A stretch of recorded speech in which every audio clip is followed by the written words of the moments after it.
Command अपने हाथों में लेते हैं। लेकिन ये इंडियन नेशनल आर्मी का सेकंड फेज होता है और इसे समझने से पहले फर्स्ट फेज को समझना जरूरी है। Origin and first phase of the Indian national army. दोस्तों, इंडियन प्रिजनर्स ऑफ वॉर यानी पीओडब्ल्यूज को लेकर आर्मी क्रिएट करने का आइडिया ओरिजिनली मोहन सिंह का था। ये ब्रिटिश इंडियन आर्मी के ऑफिसर थे जिन्होंने मलया में रिट्रीटिंग ब्रिटिश आर्मी को ज्वाइन न करने का फैसला किया था। इसके बाद इन्होंने जापानीज से हेल्प मांगी थी। जैसा कि हम जानते हैं कि वर्ल्ड वॉर II में ब्रिटेन, यूएसए और रशिया मिलकर लड़ रहे थे जर्मनी और जापान के विरुद्ध। जापान ने तेजी से बढ़ते हुए साउथ ईस्ट एशिया में ब्रिटेन और उसके एलाइज को हराया था और ब्रिटिश इंडियन सोल्जर्स को प्रिजनर्स ऑफ वॉर यानी पीओडब्ल्यूज बना लिया था।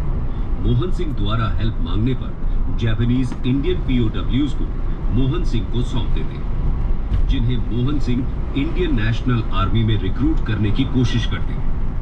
बड़ी संख्या में पीओडब्ल्यूज इस आर्मी को ज्वाइन करने के लिए तैयार हो जाते, क्योंकि एक तो इनके मन में ब्रिटिशर्स के अगेंस्ट गुस्सा था और दूसरा जापान में पीओडब्ल्यूज कैंप्स की कंडीशंस बहुत खराब थी। सितंबर 1942 में 16,000 से ज्यादा सोल्जर्स के साथ आईएनए की फर्स्ट डिवीजन तैयार हो जाती है। लेकिन जल्दी ही आईएनए के रोल को लेकर मोहन सिंह और जापानीज के बीच डिफरेंसेस इमर्ज हो जाते हैं। जापानीज सिर्फ 2,000 सोल्जर्स की एक टोकन फोर्स ही रेज करना चाहते थे, जबकि मोहन सिंह का प्लान एक बड़ी आर्मी क्रिएट करना था। इसके साथ ही आईएनए की ऑटोनॉमी को लेकर भी जापान और मोहन सिंह के विचार अलग अलग थे। इसलिए जापानीज दिसंबर 1942 में मोहन सिंह को अपनी कस्टडी में ले लेते हैं और इसी के साथ आईएनए का फर्स्ट फेज एंड हो जाता है। अब बात करते हैं सेकंड फेज की, जो सुभाष चंद्र बोस के सिंगापुर पहुंचने से शुरू होता है। Second phase of the INA.